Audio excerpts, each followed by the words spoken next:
परमेश्वर जी की जय हो।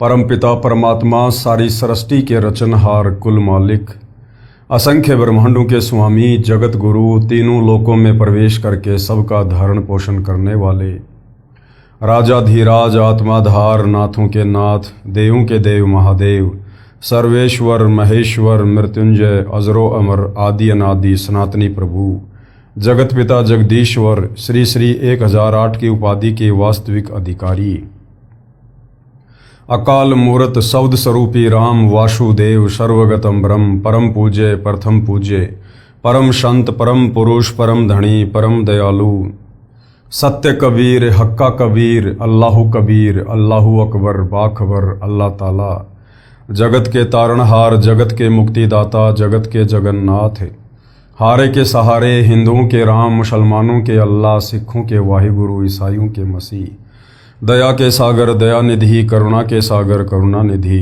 स्वयंभू परिभू, संकट मोचन, कष्ट हरण, मंगल करण, दुख भंजन, अविगत कबीर, निर्विकार निर्विषम परमात्मा, अलय अलेख सतगुरु, आदि अनादि सतगुरु, असली मर्यादा पुरुषोत्तम, असली राम, असली कृष्ण, असली घनश्याम, असली मुरारी, राजाओं के राजा, महाराजाओं के महाराजा, शहंशाहों के शहंशाह, सम्राटों के सम्राट, भगवानों के भगवान, अल्लाहों के अल्लाह, प्रभुओं के प्रभु, मसीहाओं के मसीह, सच्चे वाहिगुरु, बाबाओं के बाबा, पीरों के पीर, सेठों के सेठ, जगत सेठ, सावड़ सा सेठ, सर्वगुण संपन्न, अनंत कोटि कलाओं के स्वामी, अनंत कोटि ब्रह्मांडों के नायक, योगियों में महायोगी, ध्यानियों में महाध्यानी, सिद्धों में परम सिद्ध, ज्ञानियों में तत्वज्ञानी, ब्रह्म ज्ञानी, महाज्ञानी, परम ज्ञानी, सर्वश्रेष्ठ ज्ञानी, विज्ञानी, युवा कबीर, समर्थ कबीर, असमवात, अमित ओजा, सच्चे रहनुमा, करीम अल्लाह, सुभान अल्लाह, दुनिया के अंतिम पैगंबर, 8 सितंबर 1951 से गांव धनाना, जिला सोनीपत, हरियाणा, भारतवर्ष की पावन भूमि पे प्रकट रियल कल की भगवान श्री नारायण साकार हरि, श्री बाबा साहेब, नूर अनंत परमात्मा,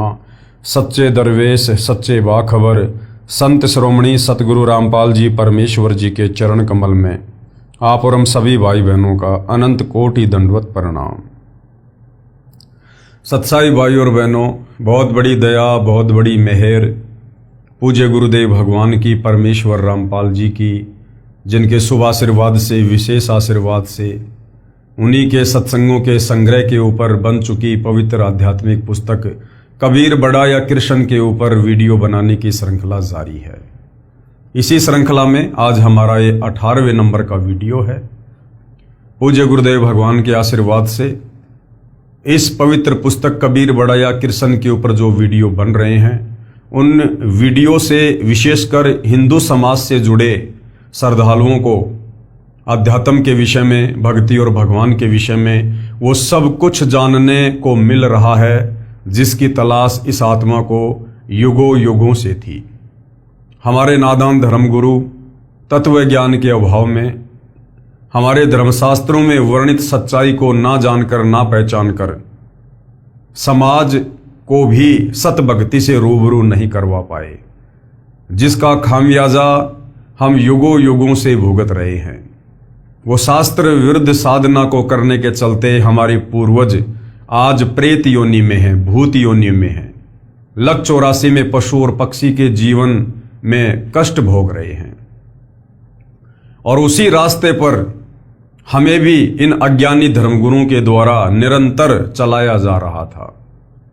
अब रजा हुई है पूर्ण ब्रह्म परमेश्वर जी की, जो साक्षात सतगुरु रामपाल जी के रूप में धरती पर प्रकट होकर हमारी आत्मा के कल्याण हेतु हमें शास्त्र अनुकूल साधना दे रहे हैं।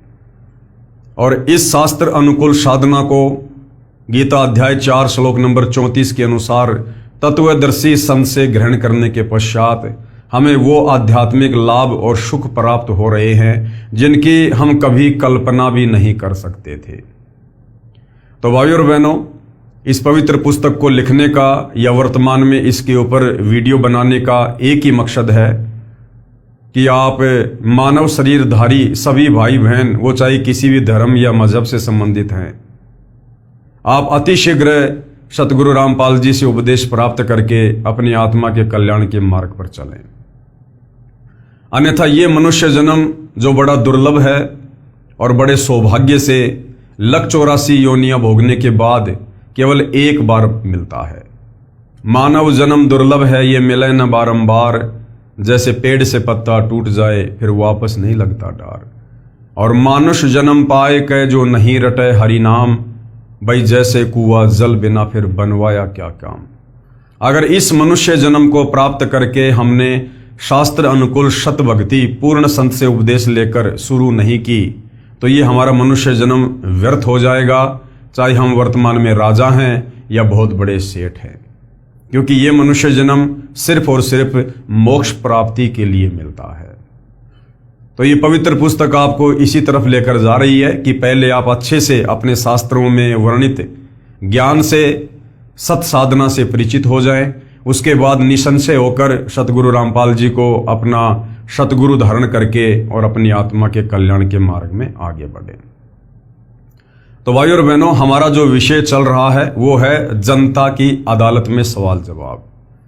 और जनता की अदालत में जज भी सतगुरु रामपाल जी ने जनता को ही बनाया है, क्योंकि वर्तमान में जनता शिक्षित है, एजुकेटेड है, पढ़ी लिखी है, अपनी आंखों से धर्मशास्त्रों को देख सकती है, पढ़ सकती है और सतगुरु रामपाल जी के तत्व ज्ञान को आधार बनाकर निष्कर्ष निकाल सकती है कि वास्तव में एक सर्वश्रेष्ठ परमात्मा कौन है, शास्त्र अनुकूल साधना क्या है, हमें किस भगवान की पूजा करनी चाहिए जिससे हमारी आत्मा का कल्याण हो।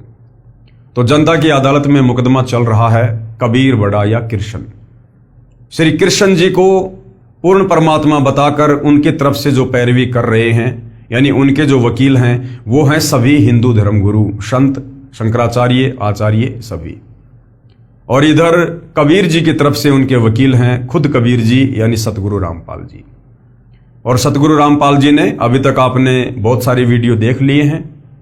जनता की अदालत में जनता के सामने हिंदुओं के धर्म ग्रंथों को, वेदों को, गीता जी को, पुराणों को दिखा दिखाकर प्रमाणित कर दिया है कि श्री कृष्ण उर्फ विष्णु ये नाशवान भगवान हैं, ये अविनाशी नहीं हैं, इनकी जन्म और मृत्यु होती है, इनके माता पिता हैं और ये किसी का मोक्ष नहीं कर सकते।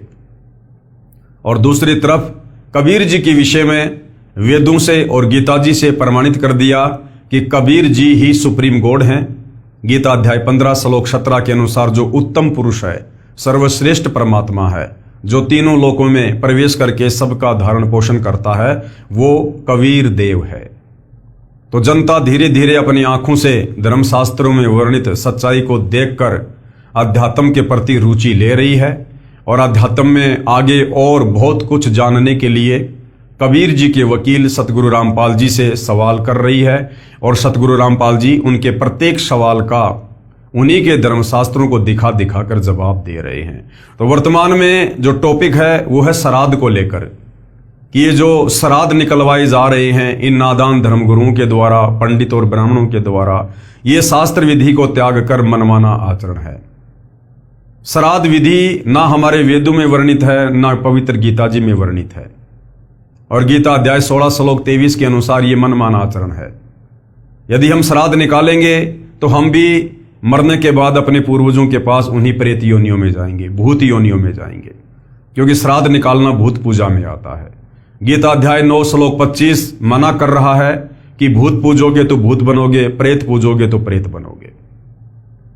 तो अब श्राद्ध निकालने की यानी अपने उन पूर्वजों को जो शास्त्र विरुद्ध साधना करने के चलते इन नादान धर्म गुरुओं के कहने पर आज उन प्रेत योनियों में कष्ट भोग रहे हैं, उन पूर्वजों को मुक्ति दिलाने का सर्वश्रेष्ठ श्राद्ध कैसा है, वो सर्वश्रेष्ठ श्राद्ध की विधि क्या है, अब वो सतगुरु रामपाल जी आपको बता रहे हैं।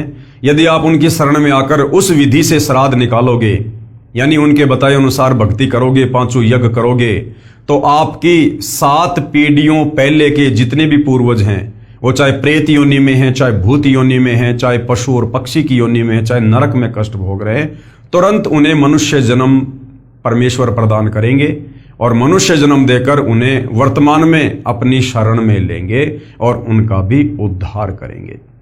तो वर्तमान में इस धरती पर यदि अपने पूर्वजों के कोई सर्वश्रेष्ठ श्राद्ध कर रहा है तो सतगुरु रामपाल जी के भगत ही कर रहे हैं। तो देखिए किस प्रकार से सतगुरु रामपाल जी हमें समझा रहे हैं। श्राद्ध करने की श्रेष्ठ विधि, यानी ये जो हमारे नादान धर्मगुरु, पंडित, आचार्य, शंकराचार्य, ब्राह्मण हमें जो शास्त्र विरुद्ध विधि श्राद्ध निकालने की बता रहे हैं, जिससे ना हमारे पूर्वजों की मुक्ति हो सकती, उल्टा हमारी दुर्गति होगी। तो इस शास्त्र विरुद्ध विधि के अतिरिक्त शास्त्र अनुकूल विधि क्या है श्राद्ध निकालने की, अपनी पूर्वजों को मुक्ति दिलाने की, वो सतगुरु रामपाल जी बता रहे हैं। श्राद्ध करने की श्रेष्ठ विधि श्री विष्णु पुराण के तीसरे अंश में अध्याय 15 श्लोक 55-56 पेज 153 पर लिखा है कि श्राद्ध के भोज में यदि एक योगी यानी शास्त्र अनुकूल साधना करने वाले भगत को भोजन करवाया जाए तो श्राद्ध भोज में आए 1000 ब्राह्मणों तथा यजमान के पूरे परिवार सहित सर्व पितरों का उद्धार कर देता है। अब विवेचन क्या कह रहे हैं सतगुरु रामपाल जी। मेरे यानी लेखक के तत्व ज्ञान को सुन समझकर, यानी सतगुरु रामपाल जी हमें जो ज्ञान दे रहे हैं, जो सत्संग सुना रहे हैं, जो पुस्तकें लिखी हैं, इनको पढ़कर, सुनकर, समझकर भगत दीक्षा लेकर साधना करते हैं। ये योगी यानी शास्त्रोक्त साधन है। यानी जो व्यक्ति सतगुरु रामपाल जी के तत्व ज्ञान को समझकर, उनसे उपदेश प्राप्त करके और उनके द्वारा बताई गई प्रत्येक मर्यादाओं में रहकर भक्ति करेगा, वो वास्तव में योगी है, शास्त्र अनुकूल साधक है। हम सत्संग समागम करते हैं, उसमें भोजन भंडारा लंगर भी चलाते हैं। जो व्यक्ति उस भोजन भंडारे में दान करता है, उससे बने भोजन को योगी यानी मेरे शिष्य तथा ये दास यानी लेखक यानी सतगुरु रामपाल जी सब खाते हैं। और ये दास यानी सतगुरु रामपाल जी अपने लिए कह रहे हैं कि सत्संग सुनाकर नए व्यक्तियों को यथार्थ भक्ति ज्ञान बताता है। शास्त्रों के प्रमाण प्रोजेक्टर पर दिखाता है, जिस कारण से श्रोता शास्त्र विरुद्ध साधना त्याग कर शास्त्रोक्त साधना करते हैं, यानी शास्त्रों में वर्णित सत साधना करते हैं। इस प्रकार उस परिवार का उद्धार हुआ। उनके द्वारा दिए दान से बने भोजन को भक्तों ने खाया, इससे पितरों का उद्धार हुआ। पितर जोनी छूटकर अन्य जन्म मिल जाता है। सत्संग में यदि 1000 ब्राह्मण भी उपस्थित हों तो वे भी सत्संग सुनकर शास्त्र विरुद्ध साधना त्याग कर अपना कल्याण करवा लेंगे। जैसे आप जी ने पहले पढ़ा कि कबीर जी ने गंगा के तट पर ब्राह्मणों को ज्ञान देकर उनकी शास्त्र विरुद्ध साधना को गलत सिद्ध करके सत्य साधना के लिए प्रेरित किया। उन ब्राह्मणों ने सतगुरु कबीर जी से दीक्षा लेकर अपना कल्याण करवाया। अन्य साधना जो शास्त्रों के विरुद्ध थी त्याग दी और सुखी हुए। सतगुरु रामपाल जी के कहने का मतलब है कि यदि आप वास्तव में अपना भी उद्धार करवाना चाहते हैं और अपने पूर्वजों की भी मुक्ति करवाना चाहते हैं, तो आपने वर्तमान में धरती पर मुझ तत्वदर्शी संत से उपदेश लेकर और मेरे द्वारा बताई गई साधना को मर्यादा में रहकर करना होगा। इस साधना को करने के चलते आपके पूर्वजों की ऑटोमेटिक वो प्रेत योनियां छूट जाएंगी और उन्हें तुरंत मनुष्य जन्म प्राप्त होगा। और वर्तमान में आपके वो पूर्वज भी सतगुरु रामपाल जी की शरण में आकर अपनी आत्मा का कल्याण करवाएंगे। दास की प्रार्थना है कि वर्तमान में मानव समाज शिक्षित है, वह अवश्य ध्यान दे तथा शास्त्र विधि अनुसार साधना करके पूर्ण परमात्मा के सनातन परम धाम यानी शाश्वत स्थानम अर्थात सतलोक को प्राप्त करे, यानी काल के 21 ब्रह्मांडों से अपनी पूर्ण मुक्ति करवाए, जिससे पूर्ण मोक्ष तथा परम शांति प्राप्त होगी। पूर्ण मोक्ष यानी हम सतलोक चले जाएंगे, वहां जाने के बाद कोई जन्म और मृत्यु नहीं है, जिससे हम परम शांति को प्राप्त होंगे। क्योंकि जब तक हम जन्मते और मरते हैं हम कभी भी परम शांति को प्राप्त नहीं हो सकते। तो सतलोक में जाने के बाद इस आत्मा का जन्म और मरण सदा के लिए समाप्त हो जाता है। गीता अध्याय 15 श्लोक 4 तथा अध्याय 18 श्लोक 62 में जिसको प्राप्त करने के लिए कहा है, किसको? सतलोक को, सनातन परम धाम को। इसके लिए तत्वदर्शी संत की तलाश करो। गीता अध्याय 4 श्लोक 34। गीता अध्याय 4 श्लोक 34 में क्या कहा है कि उस सनातन परम धाम को, शतलोक को प्राप्त करने के लिए जहां जाने के बाद साधक फिर कभी लौटकर वापस मुझ काल के 21 ब्रह्मांडों में जन्म और मरण के चक्कर में नहीं आता है, उसके लिए भाई किसी तत्वदर्शी संत की खोज कर, उस तत्वदर्शी संत के बताए अनुसार सत साधना कर, तब तेरा यहां से बेड़ा पार होगा, अन्यथा तू यहीं पर मेरे इस काल की चक्की में पिसता रहेगा। एक श्रद्धालु ने कहा कि मैं आपसे उपदेश लेकर आप द्वारा बताई साधना भी करता रहूंगा तथा श्राद्ध भी निकालता रहूंगा तथा अपने घरेलू देवी देवताओं को भी ऊपरले मन से पूजता रहूंगा, इसमें क्या दोष है? तो सतगुरु रामपाल जी क्या कह रहे हैं कि भैया, दो नाव की सवारी इस भक्ति मार्ग में नहीं चलती है, दो नाव की सवारी इस भक्ति मार्ग में नहीं चलती है। तो गुरुदेव भगवान कह रहे हैं कि मुझदास की प्रार्थना है, संविधान की किसी भी धारा का उल्लंघन कर देने पर सजा अवश्य मिलेगी, इसलिए पवित्र गीता जी व पवित्र चारों वेदों में वर्णित व वर्जित विधि के विपरीत साधना करना व्यर्थ है, बेकार है। इसका प्रमाण पवित्र गीता जी अध्याय 16 श्लोक नंबर 23 और 24 में है कि अर्जुन, शास्त्र विधि को त्याग कर यदि मनमाना आचरण करोगे तो ना मुक्ति होगी, ना गति होगी, ना कोई कार्य सिद्ध होगा। यदि कोई कहे कि मैं कार में पंचर ऊपरले मन से कर दूंगा, नहीं, राम नाम की गाड़ी में पंचर करना मना है। ठीक इसी प्रकार शास्त्र विरुद्ध साधना हानिकारक ही है। एक श्रद्धालु ने कहा कि मैं और कोई विकार नहीं करता, यानी ना मैं शराब पीता, ना मैं कोई मांस खाता, केवल तमाकू यानी बीड़ी, सिगरेट, हुक्का ही सेवन करता हूं। आपके द्वारा बताई पूजा व ज्ञान अति उत्तम है, मैंने गुरुजी भी बनाया है, परंतु ये ज्ञान आज तक किसी संत के पास नहीं है। मैं 25 वर्ष से घूम रहा हूं तथा 3 गुरुदेव बदल चुका हूं। कृपया मुझे तंबाकू सेवन की छूट दे दो, शेष सारी शर्तें मंजूर हैं, तंबाकू से भक्ति में क्या बाधा आती है? तो सतगुरु रामपाल जी ने किस प्रकार से समाधान किया है? लेखक की प्रार्थना, दास ने प्रार्थना की कि अपने शरीर को ऑक्सीजन की आवश्यकता है। तंबाकू का धुआं कार्बन डाइऑक्साइड है जो फेफड़ों को कमजोर व खून को दूषित करता है। मानव शरीर परमात्मा प्राप्ति व आत्म कल्याण के लिए ही प्राप्त हुआ है। इसमें परमात्मा पाने का रास्ता सुषुम्ना नाड़ी से प्रारंभ होता है। और सुषुम्ना नाड़ी गुरुदेव ने क्या बताई? ये जो हमारी नासिका है, एक छेद इस तरफ, एक छेद इस तरफ, और जहां पर ये हड्डी शुरू होती है, ये नाक का जो आगे का हिस्सा है, ये बहुत ही ये कोमल है क्योंकि इसमें कोई हड्डी नहीं है। और जहां से हड्डी शुरू होती है, यहां से बीच से, वहां पर एक बारीक सुराग और है, यानी दाएं और बाएं से भिन्न उस हड्डी के अंदर एक बहुत ही बारीक सा सुराग है, हल्का सा, सुई की नोक कैसी होती है उससे भी हल्का। और जैसे ही हम मनुष्य जन्म प्राप्त करते हैं, उसके बाद वो जो सुराग है वो धीरे धीरे धीरे धीरे बंद हो जाता है।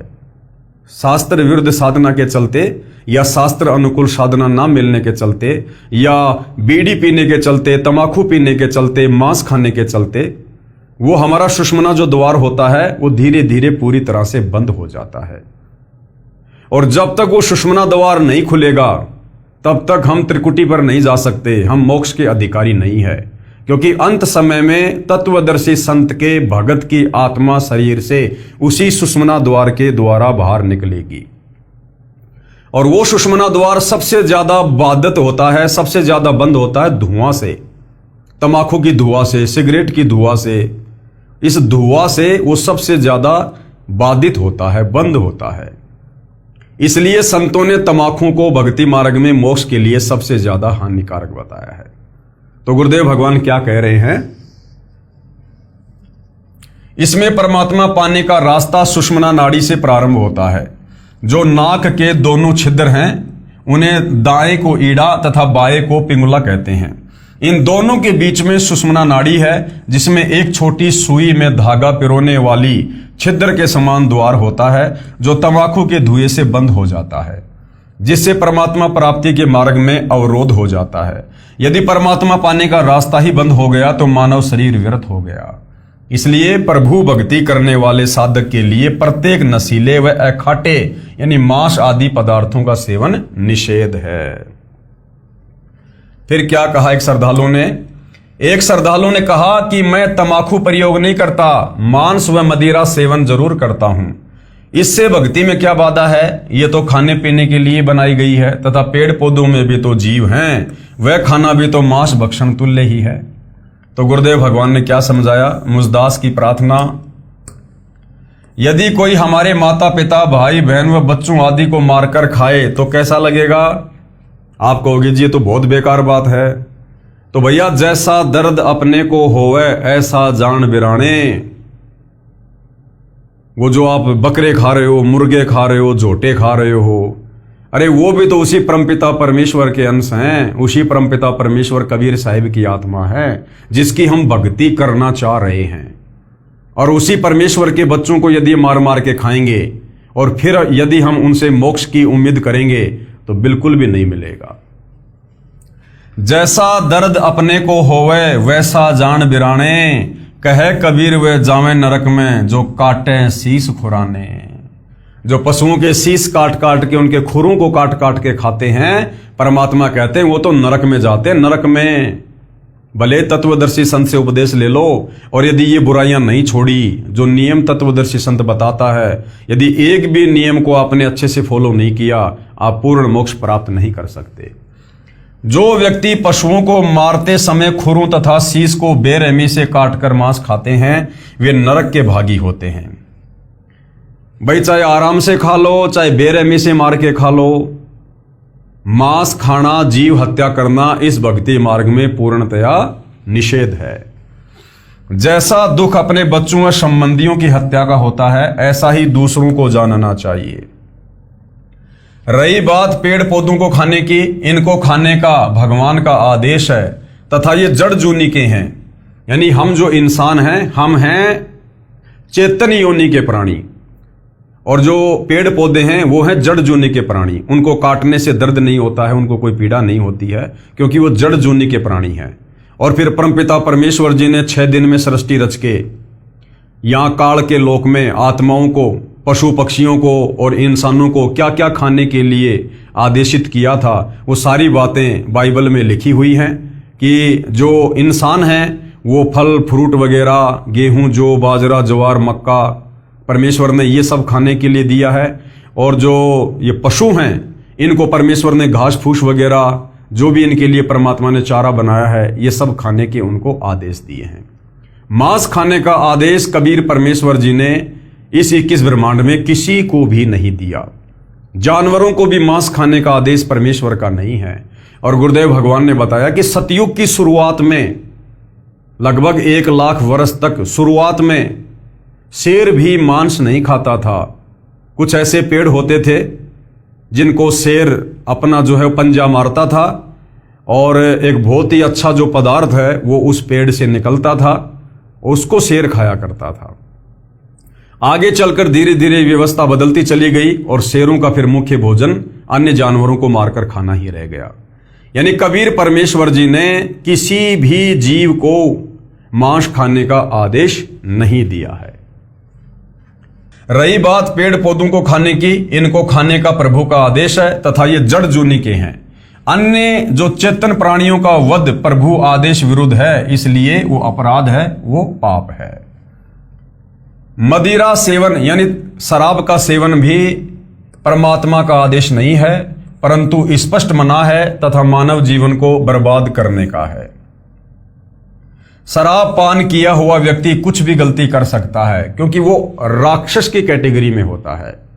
शराब पीने के बाद व्यक्ति की जो बुद्धि होती है वो उसके वश में नहीं होती है, वो कोई भी गलती कर सकता है।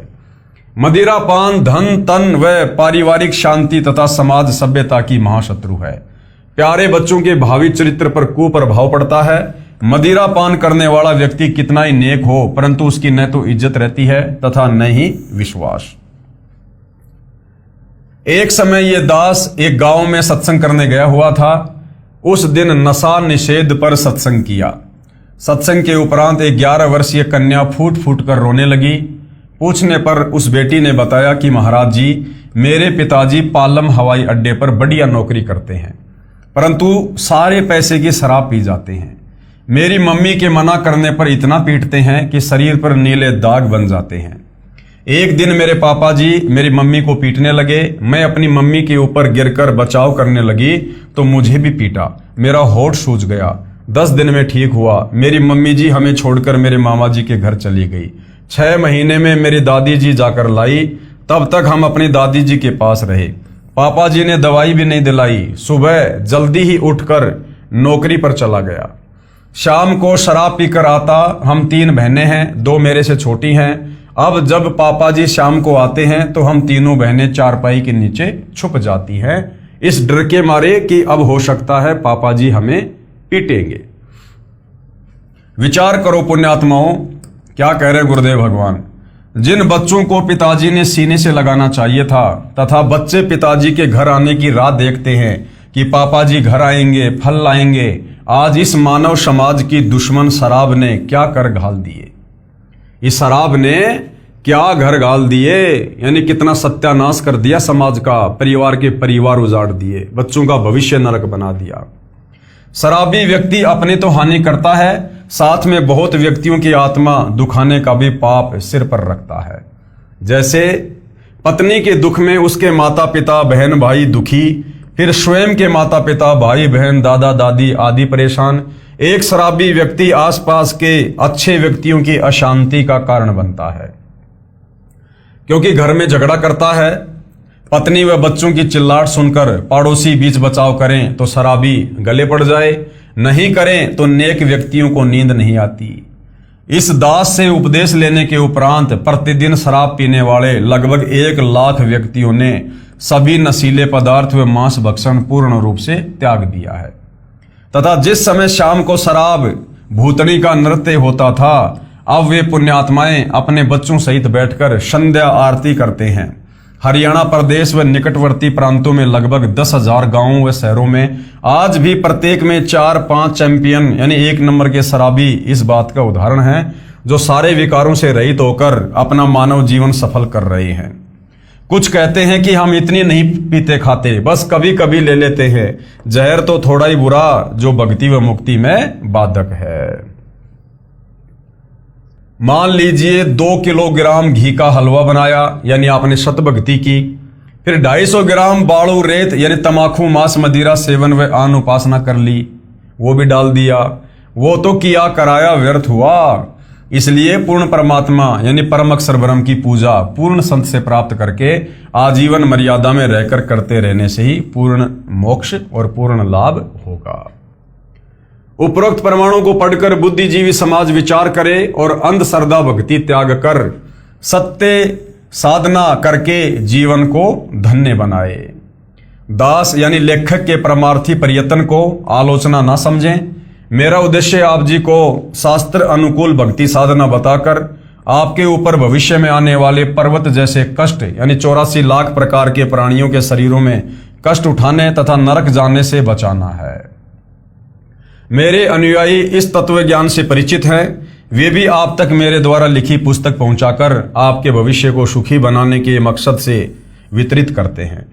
परंतु कुछ धर्मोन्ध व्यक्ति अपने स्वार्थवश आप और परमेश्वर के बीच में दीवार बनकर खड़े हैं। मेरे को तथा मेरे अनुयायियों पर झूठे आरोप लगाकर बदनाम करते हैं। आप जी अपनी आंखों प्रमाण देखो और सत्य की राह पकड़ो। हमारा उद्देश्य है कि हम संसार के लोगों को बुराइयों कुरीतियों से दूर करके सुखी देखना चाहते हैं। हम अपना प्रयत्न जारी रखेंगे। आप कब समझोगे, इंतजार करेंगे। उसके बाद भाइयों और बहनों, जनता की अदालत में कबीर जी के वकील सतगुरु रामपाल जी इन अज्ञानी नादान आचार्य शंकराचार्य धर्म गुरुओं के कहने पर जो शास्त्र विरुद्ध साधना कर रही है, जांडी पूजना, पीपल पूजना, पेड़ों की पूजा करना, चौराहों की पूजा करना, जो गीता जी में बिल्कुल मना है, निषेध है, जिस शास्त्र विरुद्ध साधना को करने के चलते हम सीधे नरक में जाते हैं, उस पर भी सतगुरु रामपाल जी प्रकाश डाल रहे हैं और गीता अध्याय 16 श्लोक 23 और 24 के अनुसार उसे मनमाना आचरण करार दे रहे हैं। पीपल जांडी के पेड़ों तथा तुलसी के पौधों की पूजा पर टिप्पणी। वाणी संख्या 4। पीपल पूजय जांडी पूजय, सिर तुलसा के होया, और दूध पूत में खैर राखियो नू पूजू सू तोया। शब्दार्थ, परमेश्वर कबीर जी ने अंधश्रद्धा भक्ति करने वालों की अन्य साधनाओं का वर्णन किया है कि भोली जनता को ज्ञानहीन आध्यात्मिक गुरुओं ने कितने निम्न स्तर की साधना पर लगाकर उनके जीवन के साथ कितना बड़ा धोखा किया है। अज्ञानी गुरुओं से भ्रमित होकर पीपल व जांडी के वृक्षों तथा तुलसी के पौधों की पूजा करते हैं। प्रार्थना करते हैं कि आप सबकी पूजा इसलिए करते हैं कि मेरे दूध यानी दुधारू पशुओं की तथा पूत यानी मेरे पुत्रों व पौत्रों की खैर रखना, रक्षा करना, यानी पशु पूरा समय दूध दे, मृत्यु ना हो तथा पुत्रों व पौत्रों व परपोत्रों की मृत्यु ना हो, उनकी आप कौन पीपल तथा जांडी के पेड़ तथा तुलसी का पौधा रक्षा करना। उन पेड़ पौधों के आगे हम इस प्रकार की अरदास करते हैं कि मेरे घर में बरकत देना, मेरे परिवार को सकुशल रखना, काम धंधे में बरकत देना। अब गुरुदेव क्या कह रहे हैं? परमेश्वर कबीर जी ने समझाया है कि हे अंधे पुजारियों, कुछ तो अकल से काम लो। जिस जड़ यानी जो चल फिर नहीं सकते वो पेड़ पौधे, उनको पशु हानि पहुंचाते हैं। उन पेड़ पौधों को तो खुद वो पशु खा जाते हैं, बकरी खा जाती है, वो तुलसी के पौधे को बकरा खा जाता है। जिन पेड़ पौधों के आगे हाथ जोड़ के जिनकी पूजा करके इन नादान धर्म गुरुओं के कहने पर जो शास्त्र विरुद्ध साधना है, हमारे वो पतन का कारण है। और जिन पेड़ पौधों से हम अपने परिवार की खुशल मंगल की कामना कर रहे हैं, वो पेड़ पौधे अपने खुद की रक्षा नहीं कर पाते। उन पेड़ पौधों को अन्य जानवर खा जाते हैं, पशु खा जाते हैं, तुलसा को बकरा खा जाता है। वो तुलसा अपना बचाव नहीं कर सकती उन पशु पक्षियों से। फिर भला हमारे घर के पशु पक्षियों में, उनके शरीरों में वो पेड़ पौधे, उनकी पूजा करने से कैसे लाभ होगा? हमारे को बहका रखा है। उनको पशु हानि पहुंचाते हैं, वे अपनी रक्षा नहीं कर पाते। तुलसी को बकरा खा जाता है, वह अपनी रक्षा नहीं कर सकती। वृक्षों और पौधों की पूजा करके घर परिवार में आप धन वृद्धि तथा जीवन की रक्षा की कामना करते हो। वे स्वयं विवश हैं, आपकी रक्षा कैसे करेंगे? ये आपकी अंधश्रद्धा है जो आपके अनमोल मानव जीवन के लिए खतरा है। यानी आपका मानव जीवन शास्त्र वर्णित साधना त्याग कर शास्त्र विरुद्ध साधना रूपी मनमाना आचरण करने से नष्ट हो जाएगा। वाणी संख्या 4 में एक वाक्य है कि पीपल पूजय जांडी पूजय सिर तुलसा कह होइया।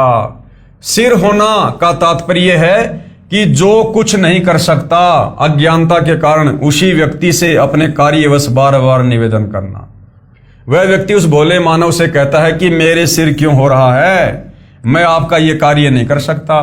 परमेश्वर कबीर जी ने समझाया है कि जो आपके कार्य को करने में सक्षम नहीं है, जो कार्य परमात्मा के अतिरिक्त कोई नहीं कर सकता और जो स्वयं असहाय है, उनसे आप कार्य सिद्धि की आशा करते हैं, यह अज्ञानता है। वाणी संख्या 5 आगे कबीर परमेश्वर क्या बता रहे हैं? आप लिप आप पोते आप बनावे अहोइया, और उससे बोंदू पोते मांगे अकल मूल से खोइया। शब्दार्थ, परमेश्वर कबीर जी ने आन उपासना की एक और अंधश्रद्धा का स्पष्टीकरण किया है। कहा है कि एक भोली वरदा लोक वेद के अनुसार आन उपासना करते हुए स्वयं ही अहोई नामक माता यानी देवी का चित्र बनाती है। उसके लिए पहले दीवार को गारा तथा गाय के गोबर को मिलाकर लीपती है, यानी पलस्तर करती है। उस पर अहोई देवी का चित्र अंकित करती है। फिर उसकी पूजा करके पुत्र वधू के लिए बेटा मांगती है। परमात्मा कबीर जी ने कहा कि ऐसे अंधश्रद्धा भक्ति करने वालों की अकल यानी बुद्धि मूल से यानी जड़ से समाप्त है। वे निपट मूर्ख हैं। मन्नत मांगते समय बुढ़िया कहती है कि हे अहोई देवी, आप पुत्र वधू को बेटा देना, गाय को बछड़ा देना। पुराने समय में गाय को बछड़ा होना लाभदायक था, क्योंकि बछड़ा बैल बनता था, बैलों से खेती होती थी। भैंस को चाहे कटिया ही दे देना। बुढ़िया कितनी चतुर है। उसके कहने का भाव है कि आप देवी को नर यानी बछड़ा तथा बेटा मांगकर परेशान नहीं करना चाहती। भैंस को तो भले ही मादा वो कटिया दे देना, यानी बछिया दे देना, उसे पता है कि कटड़े की अपेक्षा जो कटिया है वो कितनी लाभदायक है। कटड़ा तो कसाईयों को काटने के लिए बेचते थे, कोई काम नहीं आता था। बुढ़िया देवी के साथ भी कितनी चतुरता कर रही है, अपने देवताओं के साथ भी हेरा फेरी की बातें करती हैं। उपरोक्त पूज्य बनावटी देवी तथा पेड़ पौधों से मन्नत मांगते समय दक्षिणा के रूप में 1.25 रुपया, 1 रुपया और 4 आने अपनी चुनरी के पल्लू से बांध कर कहती कि यदि मेरी सब मनोकामना पूर्ण हो गई तो 1.25 रुपये का प्रसाद बांटूंगी। ये दक्षिणा भी तब दूंगी जब सारी मन्नत पूरी हो जाएगी, यदि एक भी ना हुई तो कोई दक्षिणा नहीं दूंगी। यानी हमारे को इस घटिया और ओछी साधना पर हमारे इन नादान धर्म गुरुओं ने लगा दिया, जिनको हम संस्कृत भाषा के बहुत बड़े प्रकांड ज्ञाता माना करते थे। भाई और बहनों, ये केवल संस्कृत भाषा से तो परिचित थे, लेकिन शास्त्रों की जो यथार्थता है ये उससे परिचित नहीं थे। जिस कारण से इन्हीं धर्मशास्त्रों में जो शास्त्र अनुकूल साधना लिखी हुई है उसके विपरीत ये हमारे से शास्त्र विरुद्ध साधना करवा रहे थे और पूरे समाज को इसी ओछी साधना पर लगा रखा था। परमात्मा के साथ धोखा। अब परमात्मा के साथ में धोखा कैसे, गुरुदेव भगवान समझा रहे हैं। कबीर जी कहते हैं कि अहरण की चोरी करे और करे सुई का दान, स्वर्ग जान की आस में कहे आया नहीं विमान। अहरण क्या होता है? लोहार जिस मोटे से लोहे को जमीन में दबाकर फिर उसके ऊपर किसी वस्तु को रख के चोट मारता है, तो जो जमीन में दबा हुआ लोहा होता है उसको कहते हैं अहरण। शब्दार्थ। परमात्मा कबीर जी ने कंजूस व्यक्ति की नीयत बताई है कि 2 नंबर का कार्य करके, यानी चोरी रिश्वत लेकर, हेरा फेरी करके, मिलावट करके धन तो करोड़ों का प्राप्त करता है और दान 1.25 रुपये का करता है। जैसे चोरी तो अहरण जितने लोहे की करता है, अहरण लोहार कारीगरों के पास होता है जिसका कुल लोहा 30 से 40 किलोग्राम वजन का होता है, और दान करता है केवल सुई जितना लोहे की कीमत का। उसी धर्म कर्म को मूर्ख इतना अधिक मानता है कि परमात्मा मेरे को स्वर्ग में ले जाने के लिए विमान भेजेगा। जब मनोकामना पूर्ण नहीं होती है तो वह कंजूस विचार करता है कि परमात्मा ने विमान भेजने में देरी क्यों कर रखी है।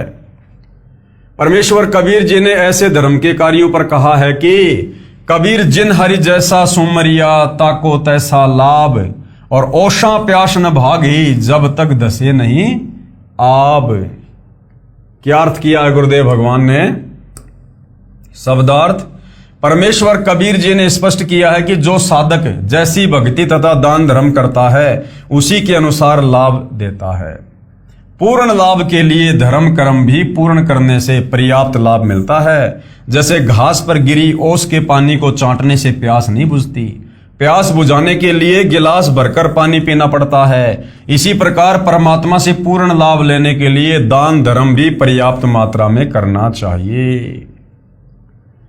उदाहरण दिया है गुरुदेव भगवान ने समझाने के लिए। एक कंजूस व्यक्ति की दूध वाली भैंस गुम हो गई। उसे खोजने के लिए पिता पुत्र चल पड़े। रास्ते में सबसे पहले हनुमान जी का मंदिर आया। पिताजी ने मूर्ति के सामने संकल्प किया कि हे बजरंग बली, आपने तो 7 समुद्र के पार सीता माता की खोज कर दी थी, आपके लिए हमारी भैंस की खोज करना कौन सा कठिन कार्य है। यदि मेरी भैंस मिल गई तो अंजना के लाल 1 थन का दूध जब तक भैंस दूध देती रहेगी आपको चढ़ाया करूंगा। कृपया ध्यान देना, जल्दी करना। यह संकल्प उसका बेटा भी सुन रहा था। आगे गए तो फिर क्या हुआ? आगे गए तो रास्ते में शिव जी का मंदिर था। वहां उसने कहा कि भैंस मिल गई तो 1 थन का दूध शिव जी को चढ़ाने का वायदा कर दिया।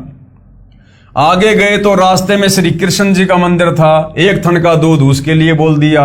और आगे गए तो रास्ते में गणेश जी का मंदिर था, 1 थन का दूध उसी तरह चढ़ाने का संकल्प करके पिता पुत्र आगे चले।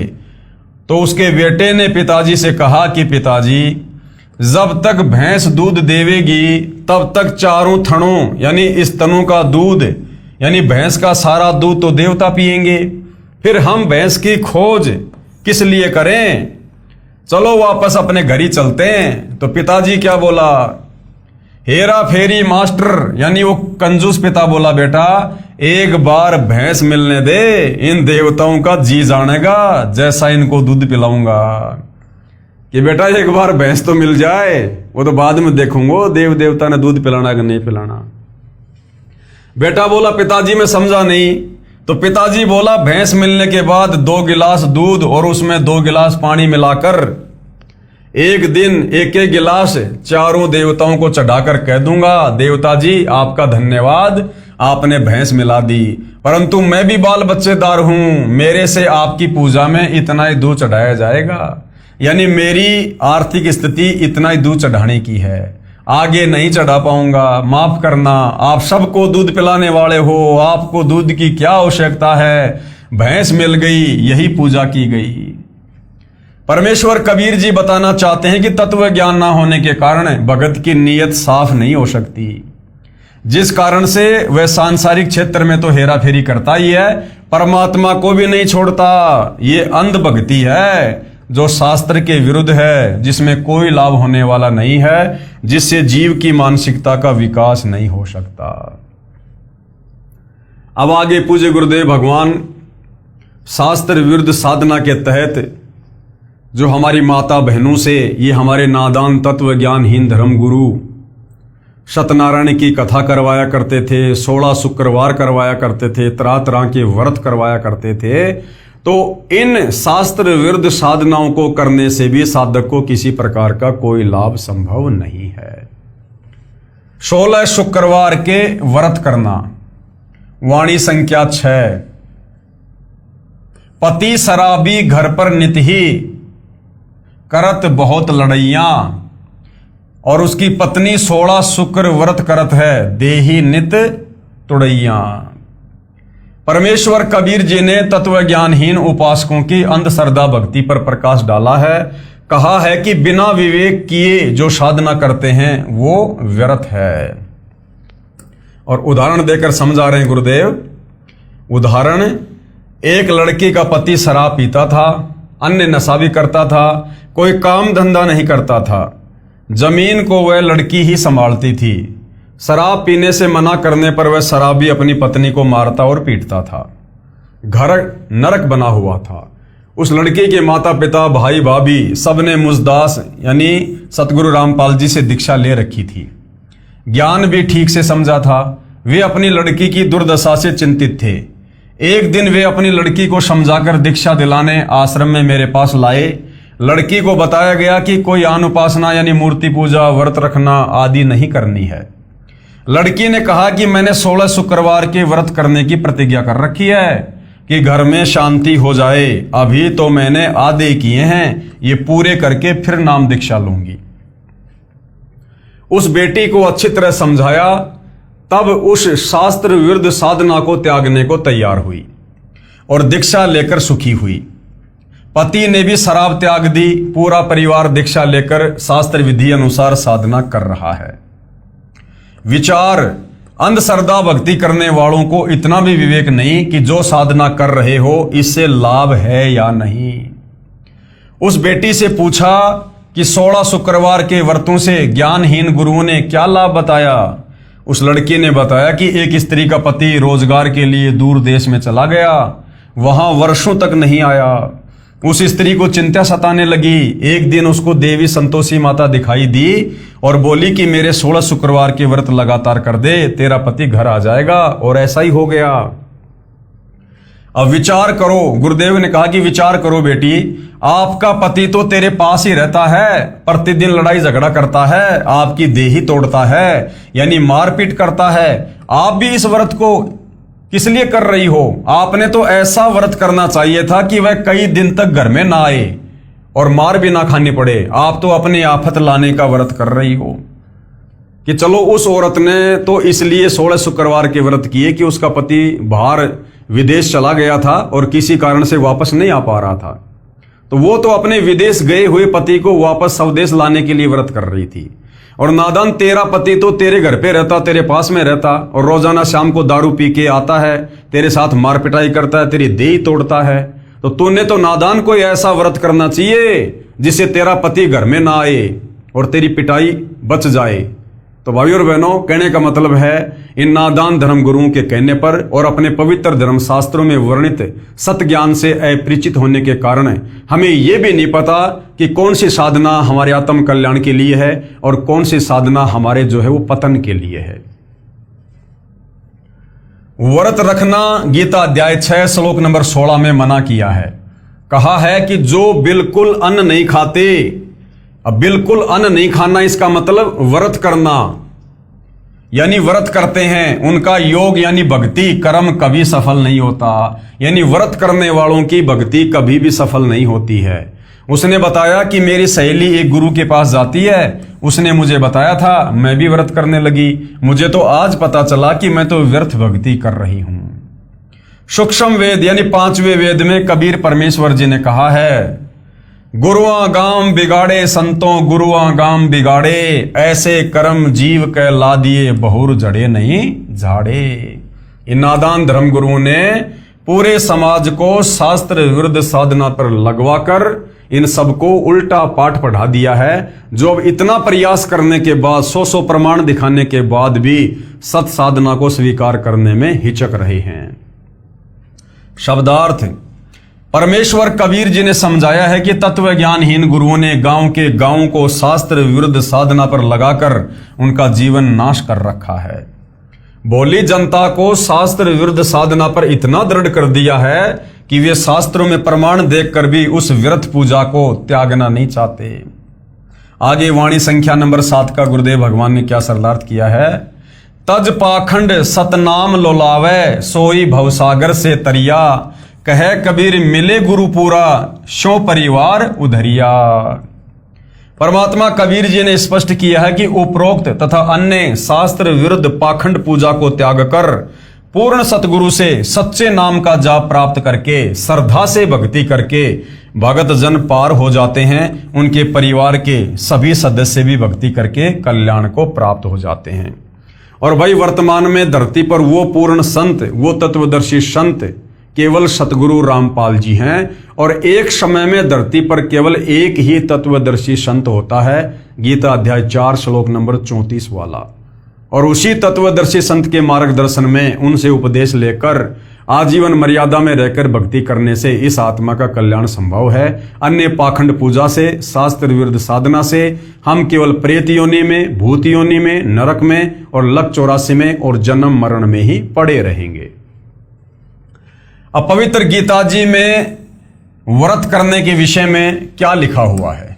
आगे भाइयों और बहनों, जनता की अदालत में कबीर जी के वकील सतगुरु रामपाल जी से जनता अध्यात्म के विषय में और सवाल कर रही है। प्रश्न, क्या एकादशी, कृष्ण अष्टमी या अन्य व्रत भी शास्त्रों में वर्जित हैं? क्या एकादशी का व्रत भी नहीं करना चाहिए? ये जो श्री कृष्ण जी की जो ये जन्माष्टमी आती है, क्या ये भी नहीं मनानी चाहिए? और ये जितने भी प्रकार के जो व्रत हैं, क्या ये भी हमारे शास्त्रों में मना किया हुआ है? तो उत्तर दिया है, गीता अध्याय 6 श्लोक 16 में बताया है कि बिल्कुल न खाने वाले यानी व्रत रखने वालों का योग यानी परमात्मा से मिलने का उद्देश्य पूरा नहीं होता। यानी व्रत रखने वालों की भक्ति बिल्कुल भी सफल नहीं होती है। ये हमारा पवित्र सदग्रंथ गीता कह रहा है। गीता अध्याय 6 श्लोक 16, हे अर्जुन, ये योग यानी परमात्मा प्राप्ति के लिए की गई साधना न तो बहुत खाने वाले का और ना बिल्कुल न खाने वाले का तथा न बहुत सोने वाले का और न सदा जागने वाले का ही सिद्ध होता है। यानी हमने मनुष्य जन्म में बैलेंस बनाकर चलना होता है, खाने को लेकर और नींद को लेकर। जो व्यक्ति बहुत ज्यादा खाना खाएगा, पेट को भरा भरा रखेगा, आवश्यकता से ज्यादा खाएगा, तो वो भक्ति क्या खाक करेगा? उसका शरीर तो टूटता रहेगा, अंगड़ाई लेता रहेगा, उसको आलस से आएगा, उबासी आएगी, जम्भाई आएगी, पेट में उसके पीड़ा होगी, पेट में मरोड़े उठेंगे।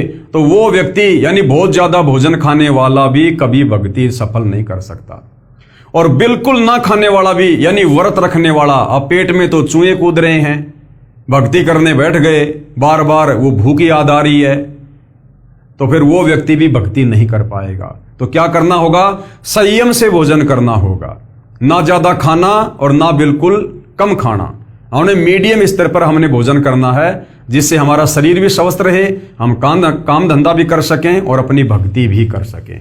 इसी प्रकार जो व्यक्ति बहुत ज्यादा सोता है या बिल्कुल भी नहीं सोता है, वो व्यक्ति भी अपनी भक्ति को सफल नहीं कर पाता है। इसलिए व्रत रखना शास्त्र विरुद्ध होने से व्यर्थ सिद्ध हुआ। तीर्थ तथा धाम क्या है? इन नादान धर्म गुरुओं ने हमें शास्त्र विरुद्ध साधना के चलते तीर्थों पर, धामों पर केंद्रित कर दिया है कि गंगा जी से जल ले आओ, जल लाकर किसी मंदिर में डाल दो, आपका बेड़ा पार हो जाएगा। पैदल यात्रा करते हुए नीलकंठ जाओ, बद्रीनाथ जाओ, फला फला देवता के जाओ, तुम्हारे सर्व कार्य सिद्ध हो जाएंगे। फला फला तीर्थ पर जाकर इतना दान कर दो, इतना धर्म कर दो, उस तीर्थ पर जाकर ऐसे ऐसे स्नान कर लो, तुम्हारे पाप कट जाएंगे। जबकि इस प्रकार की साधना ये तीर्थों पर जाकर करना, धामों पर जाकर करना, मंदिर, मस्जिद, चर्च, गुरुद्वारों में जाकर करना, ये पवित्र गीता जी के विरुद्ध होने से ये किसी भी प्रकार से लाभदायक नहीं है, उल्टा हम पाप के भागी बनते हैं।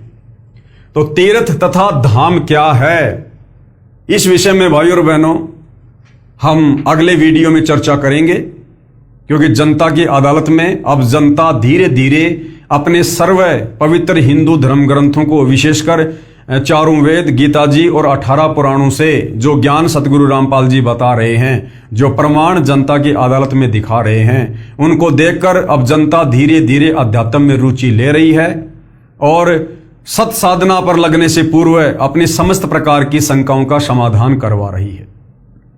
तो भाइयों और बहनों, हम प्रत्येक विषय को धीरे धीरे लेंगे, धीरे धीरे आगे बढ़ेंगे, ताकि हम इन चीजों को समझते हुए आगे बढ़ें और फिर सतगुरु रामपाल जी से यानी तत्वदर्शी संत से उपदेश प्राप्त करके शास्त्रों में वर्णित शास्त्र अनुकूल साधना करके अपनी आत्मा का कल्याण करवा सकें। तो आज के इस विषय पर केवल इतना ही। अगले टॉपिक पर हम कल फिर चर्चा करेंगे। तब तक पूज्य गुरुदेव भगवान हम सबको आज्ञा दे, आशीर्वाद दें, सद्बुद्धि दे। बंदी छोड़ सतगुरु रामपाल जी परमेश्वर जी की जय हो।